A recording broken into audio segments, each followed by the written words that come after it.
اقرأ الفاتحة.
جس آئے مبارکہ کو میں نے اپنا سرنامہ عنوان قرار دیا ہے، مسلسل آپ حضرات اس آیت کے ذیل میں سنتے چلے آ رہے ہیں کہ اللہ کی مرضی کیا ہے۔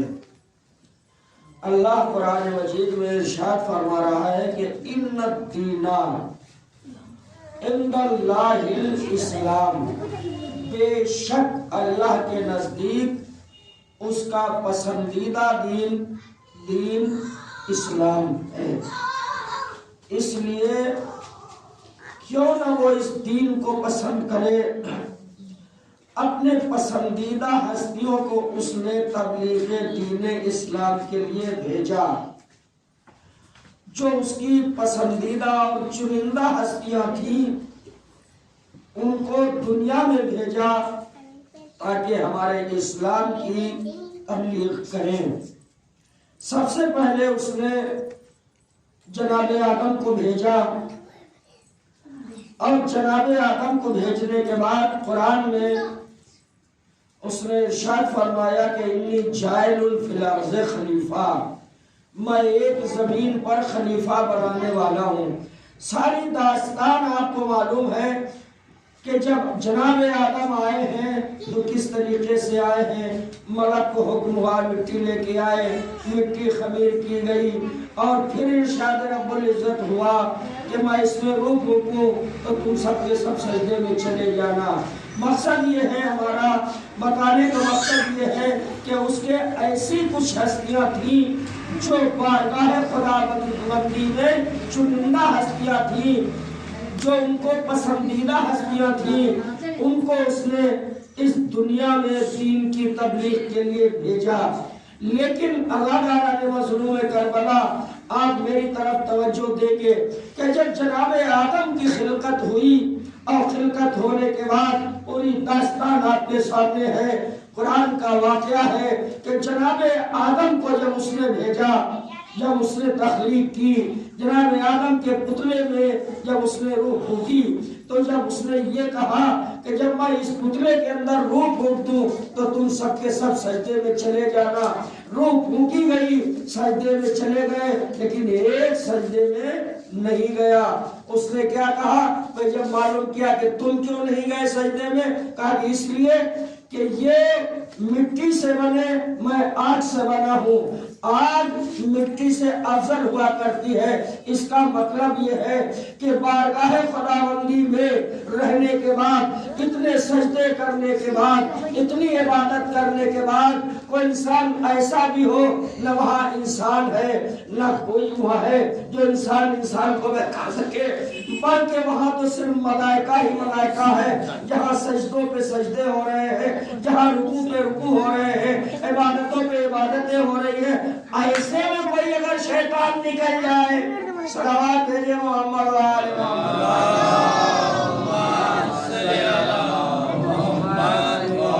لیکن آپ نے غور کیا کہ وہ کیوں نکل گیا؟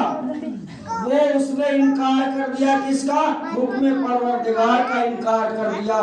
میں اس میں روح پھونکوں تو تم سب کے سب سجدے میں چلے جانا. لیکن شیطان نے سجدہ نہیں کیا. شیطان نے سجدہ نہیں کیا. اللہ نے کیا کیا؟ اسے اپنی بارگاہ سے نکال دیا. اس کا دعویٰ یہ تھا, کیا دعویٰ اس کا تھا؟ کہ یہ مٹی سے بنے ہیں, میں آگ سے بنا ہوں. افضل و مفضولیت کا یعنی دل میں خیال پیدا ہوا کہ میں افضل ہوں, یہ مفضول ہے. توجہ دیجیے گا, اس کی نگاہ کہاں تھی؟ حکم پروردگار پہ نہیں تھی کہ حکم کون دے رہا ہے, حکم کون دے رہا ہے. اسی کو تو اطاعت کہتے ہیں. اللہ کی اطاعت نہیں کی, حکم پروردگار پہ عمل نہیں کیا, بلکہ افضلیت کو, مفضولیت کو, اسی کو تکبر کہتے ہیں, اسی کو گمراہی کہتے ہیں. اس نے کیا کیا؟ اس نے یہ سوچا یہ مٹی سے بنے ہیں, میں آگ سے بنا ہوں.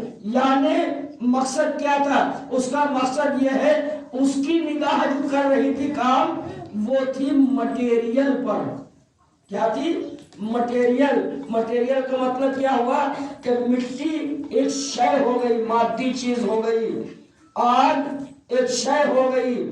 تو اس کی چیز تھی, اس کی نظر کہاں تھی, ذہن اس کا کہاں تھا, اس کی فکر کہاں تھی؟ فکر تھی کہ اللہ نے ان کو مٹی سے بنایا, ہم کو آگ سے بنایا. آگ اور مٹی پہ تھی, حکم پروردگار پہ اس کے فکر نہیں تھی. اگر حکم پروردگار کی فکر پہ اس کی فکر ہوتی تو بارگاہ خداوندی سے نکالا نہ جاتا. اسی طریقے سے آج ہے جو ہمارے اوپر اعتراض کرتے ہیں لوگ اس عزاداری کے سلسلے سے, ارے یہ علم کیا ہے, یہ تو کپڑا ہے, یہ تابوت کیا ہے, یہ لکڑی ہے, یہ پنجا کیا ہے, یہ دھات کا بنا ہوا ہے, لوگ اس کو بوسا دیتے ہیں, لوگ اس کو بوسا دیتے ہیں, یہ تو بدعت ہے. توجہ دیجیے گا, آج اس کو ہے کیا, یہ کپڑا ہے, یہ کیا ہے, کالا کپڑا ہے. میں کہوں گا کعبے میں غلاف جو لگا ہوا ہے وہ بھی تو کالا کپڑا ہی ہے. صلوات بھیجے محمد و آل محمد. اب جو لوگ یہ کہتے ہیں کہ یہ لوگ جو علم کو بوسا دیتے ہیں, یہ علم میں کیا ہے, بانس کی لکڑی ہے, اس کو اٹھانا بدعت ہے, اس کو چومنا کپڑا ہے, یہ پنجے کو بوسا دینا یہ دھات کا بنا ہوا ہے. تو مجھے اور تو کچھ نہیں سمجھ میں آیا, مگر میری نگاہوں نے یہ دیکھا کہ یہ لوگ شیطان سے کم نہیں, اس لیے کہ اللہ کی بارگاہ میں اس نے بھی مٹیریل پہ نگاہ رکھی تھی, وسیلے پہ نگاہ نہیں رکھی تھی, تو شیطان ہو گیا. آج جو یہ مٹیریل پر یہ لوگ بھی اعتراض کرتے ہیں, سمجھ میں تو یہی آیا کہ یہ شیطان کے پیروکار ہیں, خدا کے پیروکار نہیں ہے. صلوات بھیجے محمد و آل محمد. نعرہ حیدری. اس لیے کہ آج جو دنیا میں دیکھ رہے ہیں نا, یہ صاحب اس میں کیا رکھا ہے, ہم مٹیریل کو ہماری نگاہیں نہیں ہے, ہماری نسبت کدھر جا رہی ہے؟ یہ علم جناب عباس سے منسوب ہے، یہ تعزیات صحیح ہے امام حسین سے منسوب ہے، یہ فریاد کس سے منسوب ہے؟ جن کی نگاہیں مٹیریل پر ہوتی ہیں وہ شیطان کے پیروکار ہوتے ہیں، جو بھی یہ کہتے ہیں کہ یہ بدعت ہے وہ شیطان کے ماننے والے ہیں۔ ہماری نگاہیں نسبت کو دیکھتی ہیں کہ نسبت کس سے دی گئی، لکڑی اور کپڑے کی ویلو نہیں، نسبت کس کی طرف دی جا رہی ہے۔ ایک صلوات بھیجئے محمد و آل محمد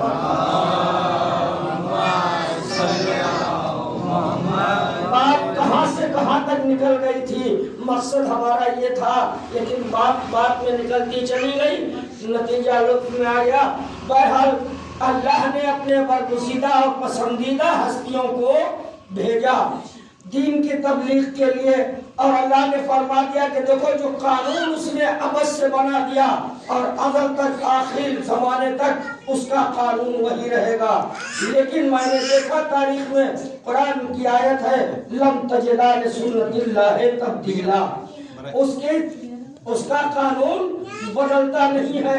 لیکن دیکھا کہ سورج جس طریقے سے اس نے بنا دیا ہے، نکلتا مشرق سے ہے، غروب مغرب میں ہوتا ہے، صبح کب ہوتی ہے، شام کب ہوتی ہے، دن جب ڈھل جاتا ہے تو رات آتی ہے، جب رات ہٹتی ہے تو دن ہو جاتا ہے۔ اسی طریقے سے اس نے پہاڑوں کو بلندی عطا کی ہے، دریاؤں کو روانگی اس نے عطا کی، لیکن اس کا قانون نہیں بدلا، نہ انسانوں کے لیے بدلا، نہ جانوروں کے لیے بدلا، نہ حیوانات کے لیے بدلا۔ اس نے فرما دیا ہے کہ لن تجد لسنت اللہ تبدیلا، اللہ کا قانون نہیں بدلتا۔ جناب آدم آنے کے بعد اس کا قانون ہے کہ جنت میں گناہ نہیں ہو سکتا، توجہ دیجیے گا، حتیٰ کہ جنت میں ترک اولا بھی نہیں ہو سکتا۔ جناب آدم کو جنت سے نکال دیا گیا، ترک اولا ہوا، جنت سے نکال دیا گیا۔ ہم نے دیکھا کہ اللہ کا قانون بدلتا نہیں ہے۔ جناب آدم نکلے اور نکلنے کے بعد جیسے جنت کے باہر قدم رکھا تو آواز قدرت اے آدم یہ جنت کا لباس یہی اتار دو، جنت کا لباس، کیونکہ اب تم دنیا میں جا رہے ہو، جنت کا لباس باہر نہیں جا سکتا۔ اب روایت یہ ہے کہ پتے تھے درختوں کے، اپنے جسم کے اوپر پتے کو لپیٹا اور آ گئے۔ اس کے بعد کیا ہوا کہ پروردگار تیرا قانون نہیں بدلتا۔ کچھ لوگ ایسے ہیں اس کے ہستیاں جن کے لیے قانون بدل جاتا ہے۔ ایک اشارہ آج کروں گا، ایک اشارہ انشاءاللہ کل کی مجلس میں کروں گا۔ میں نے کہا کہ تو نے قرآن کے اندر پروردگار یہ دعویٰ کیا ہے کہ قرآن میں کہ اللہ کا قانون جو ہے وہ بدلتا نہیں ہے، نہ سورج کی رفتار جیسے نکلتا ہے اسی طریقے سے نکلتا رہے گا، جیسے غروب ہے ویسے غروب ہوتا رہے گا۔ لیکن میں نے دیکھا کہ قانون بدل گیا۔ کیا بدل گیا؟ میرے مولا نے انگلی کا اشارہ کیا، ڈوبتا ہوا سورج۔ صلوات بھیجئے محمد و آل محمد۔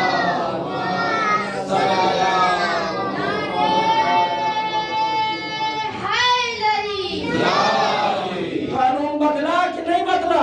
اور کے لیے نہیں بدلا، لیکن ایسی ہستیوں کے لیے قانون بدل گیا۔ تو اچھا ہے جناب آدم آئے، بس یہ بات ختم کر کے مکمل کر کے اور ربط مصائب کی طرف، کیونکہ زیادہ وقت نہیں لینا ہے۔ اللہ نے کہا قانون نہیں بدلتا ہے، لیکن میرے مولا کے لیے قانون بدل گیا، سورج پلٹ آیا۔ اب آئیے جناب آدم کے لیے پروردگار یہ تیرے نبی تو ہے، جناب آدم جانے دے، لباس لے کے جانے دے۔ یہ کیوں جب دروازے جنت میں پہنچے کہ جناب آدم لباس اپنا یہی اتار دو، قانون ہے کہ جنت کے لباس دنیا میں نہیں جا سکتا۔ پروردگار پہلے نبی ہیں، آدمیوں سے ان کی شروعات ہوئی ہے، جناب آدم ہے، یہ ان کو جا رہے ہیں تو لباس تو کم سے کم نہ اتار کا نہیں۔ اللہ کا قانون ہے جنت سے لباس جو ہے وہ زمین پہ نہیں جا سکتا۔ میں نے کہا نہیں جا سکتا، کہا پروردگار نے کہا قانون بتا دیا ہے نہیں جا سکتا۔ اچھا ٹھیک ہے، تو پھر عید کے دن جبریل جو لے کے آئے تھے حسنین کے لیے، ہے کیا سن رہے ہیں آپ؟ حسنین کے لیے جو لے کے آئے تھے وہ کہاں کا لباس تھا؟ ارے تو نے قرآن میں تو کہا کہ جنت کا لباس دنیا میں نہیں جا سکتا۔ حسنین کے لیے جنت کا لباس آیا، جبریل لے کے آئے، اور پروردگار کیا تیرا قانون بدل گیا؟ نادان کہا قانون نہیں بدلا۔ میں نے کہا کیسے؟ میری سمجھ میں نہیں آیا۔ ایک نبی کے لیے لباس کو اتروا لیا، ایک امام کے لیے لباس جنت سے جا رہا ہے، تو کہہ رہا ہے کہ قانون اللہ کا قانون بدلتا نہیں ہے۔ تو آواز قدرت آئی، نادان قانون میرا نہیں بدلا، مگر مالک میں مہمان میں فرق ہوتا ہے۔ توجہ دیجئے گا، مالک میں مہمان میں فرق ہوتا ہے۔ جناب آدم جنت کے مالک نہیں تھے، جنت کے مالک نہیں تھے، مہمان تھے۔ بچوں کے لیے مثال دے دوں تو بات واضح ہو جائے۔ جیسے میں آیا ہوں لکھنؤ سے، مجلس پڑھنے آیا ہوں یہاں، اور آنے کے بعد مجھے ایک روم میں ٹھہرایا گیا۔ میں ٹھہرا وہاں پہ، میرے لیے چادر کا انتظام ہوا، بستر کا انتظام ہوا، تکیے کا انتظام ہوا، لوٹے کا انتظام ہوا، پانی کا انتظام ہوا، بستر کا انتظام ہوا، سب انتظام ہوا۔ میں نے کہا بھائی یہ کس لیے؟ کہا مولانا جب تک آپ ہیں یا آپ کو میں نے دیا ہے آپ استعمال کیجئے۔ میں یہ سمجھا کہ یہ مجھے سب دے دیا گیا ہے، لیکن جب میں جیسے یہ شرح ختم ہوا میں نے سوچا کہ میں بستر بھی نکال لے لوں، تکیہ بھی لے لوں، چٹائی بھی لے لوں، سب کچھ لے کے چلا جاؤں، لیکن جیسے ہی میں دروازے پہ پہنچوں گا صاحب میزبان جنہوں نے مجھے بلایا کہیں گے مولانا آپ کو استعمال کرنے کے لیے دیا تھا، آپ کو گھر لے جانے کے لیے نہیں دیا تھا۔ توجہ نہیں دیا آپ نے، گھر لے جانے کے لیے آپ کو استعمال کا اختیار ہے، اس لیے کہ میں مہمان تھا۔ اور اگر اسی جگہ پہ اگر مکان مالک ہوتا تو وہ کہیں کا کہیں بھی لے جا سکتا ہے، کہیں کا کہیں۔ بس یہی جناب آدم میں اور پنجتن میں فرق تھا۔ جناب آدم جنت میں مہمان کے طریقے سے رہے تو اللہ نے کہا قانون نہیں بدلا، قانون نہیں بدلا، اس لیے کہ تم مہمان ہو، یہاں رہے جب تک استعمال رکھو۔ پنجتن جنت کے مالک ہے، وہ چاہے جنت میں رہ کے پہنے یا منگا کے پہنے۔ صلوات بھیجے محمد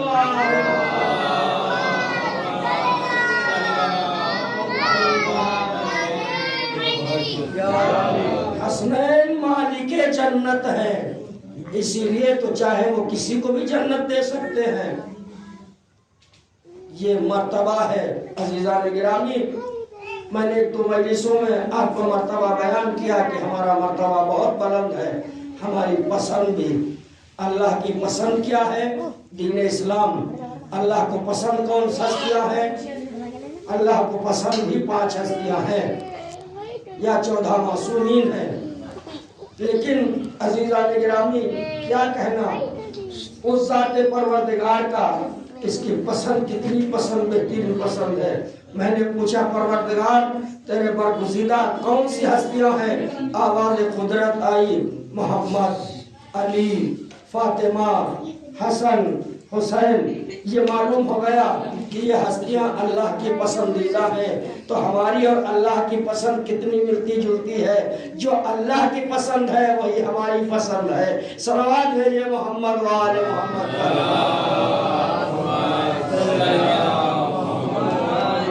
دنیا والوں نے قدر نہ کی جسی دین اسلام کے لیے پیغمبر نے اپنے ساری محنتیں رائگاں کر دی، ساری محنتیں اسلام کے اوپر قربان کر دی۔ ہاں عزاداران مظلوم کربلا، آج 5 محرم ہے، آج 5 محرم ہے۔ حسین نے وعدہ طفلی نانا سے جو کیا تھا اس کو وفا کرنے کے لیے 28 رجب کو حسین مدینے سے چلے ہیں۔ نانا کی لہد کو بھی سلام کیا، اماں کی لہد کو بھی سلام کیا۔ شاید کہ روضہ رسول سے آواز آئی ہوگی حسین جا میری مدد تیرے پیچھے پیچھے ہے۔ شاید جنت البقیع سے آواز آئی ہوگی حسین اگر مدینہ تو چھوڑ رہا ہے تو یہ قبر فاطمہ بھی تیرے لیے چھوڑ رہی ہے۔ وہ کیسی ماں فاطمہ ہوگی کہ جب سارے ایک وقت جب آیا، جب جناب فاطمہ زہرا ارے دنیا سے اٹھی تھی، سب آخری رخصت کے لیے آئے تھے، سب نے کہا آخری رخصت امام حسن آئے، ماں سے رخصت ہو لیے، جناب حسن ابو کلثوم آئی، ماں سے رخصت ہو لیے، لیکن جیسے ہی امام حسین کی ہستی آپ جانتے ہیں کہ جیسے ہی امام کی باری آئی اور کسی نے بڑھ کے کہا اے حسین تو بھی اماں سے آخری رخصت کر لے، ایک مرتبہ پائیتی امام کھڑے تھے اور یہ کہا کہ دیکھو میں ایسے تو اماں کے پاس نہیں جاؤں گا جب تک میری اماں ارے مجھے خود سے نہ بلائے گی۔ ہاں دادارو اتنا حسین کا کہنا تھا، بندے کفن ٹوٹ گئے، شہزادی کی آواز آئی آجا میرے لال حسین، آخری مرتبہ تجھے سینے سے لگا لوں، اس لیے کہ بیٹا حسین ارے تیرا جنازہ بے گور و کفن سرزمین کربلا پہ پڑا ہوگا۔ اجرکم اللہ۔ ہاں ارباب ازا وہ منزل آئی کہ حسین شب عاشور کے بعد صبح عاشور نمودار ہوئی، پہلے صحابی رسول جاتے ہیں، جان نثاران حسین جاتے ہیں، درجہ شہادت میں فائز ہوتے ہیں۔ حسین ایک کا جنازہ لے کے آئے، دوسرا مقتل کی اجازت لینے کے لیے تیار کھڑا ہے۔ ہاں دادارو یہ کہنے کے لیے تو جملہ آسان ہے، حسین نے 71 لاشیں اٹھائے، مگر میرے مولا کا کون سا کلیجہ اور کون سا جسم ہوگا ارے جس نے 71 لاشیں اٹھائے، صرف صحابیوں کے لاشیں نہیں اٹھائے، دوستوں کے لاشیں نہیں اٹھائے، اس میں ایسے بھی لاشیں تھے ارے جن میں ارے بچوں کے چہیتوں کے بھی لاشیں تھے۔ حسین نے جنازے اٹھائے۔ آج عزادارو کس کا ماتم کرنا ہے؟ آج 5 محرم ہے، آج زینب کو پرسہ دینا ہے، ان کے نونہالوں کو پرسہ دینا ہے۔ اجرکم اللہ۔ خدا آپ کو کسی کو نہ رلائے سوائے غم مظلوم کربلا کے۔ ہاں دادارو کون زینب کے لال اور محمد، کون حسین کے بھانجے تھے اور محمد جعفر طیار کے پوتے تھے، لیکن جیسے ہی حسین کے چاہنے والوں کی فہرست شہداء میں ختم ہوئی، سب سے پہلے زینب نے آواز دی اے بیٹا اور محمد علی اکبر سے پہلے تم کو اپنے ماموں پہ اپنی جان کو قربان کرنا ہے۔ ہاں زادارو ایک مرتبہ جناب زینب نے دونوں بچوں کو ارے تلوار عطا کی، لباس پہنایا، تلوار لٹکائی اور کہا جاؤ ماموں کی خدمت میں جاؤ اور جا کے اذن جہاد طلب کرو، اجازت مقتل کی طلب کرو۔ لیکن ہاں آزادارو جب صحابیوں کے لاشیں حسین لا چکے تو جب دیکھا ارے نونہال بھانجے ہاتھوں کو جوڑے کھڑے ہیں، ماموں اجازت دے دیجئے، لیکن حسین کے پاس کون سا اللہ جانے کلیجہ تھا۔ عزادارو حسین نے دونوں نونہالوں کو زینب کے فرزندوں کو کلیجے سے لگایا، اے بچوں میں تمہیں کس دل سے اجازت دوں؟ دونوں کو کلیجے سے لگا کے حسین گریا کرتے رہے، روتے رہے، تڑپ تڑپ کے حسین روئے۔ ایک جملہ کہا عزادارو، ایک جملہ کہا اے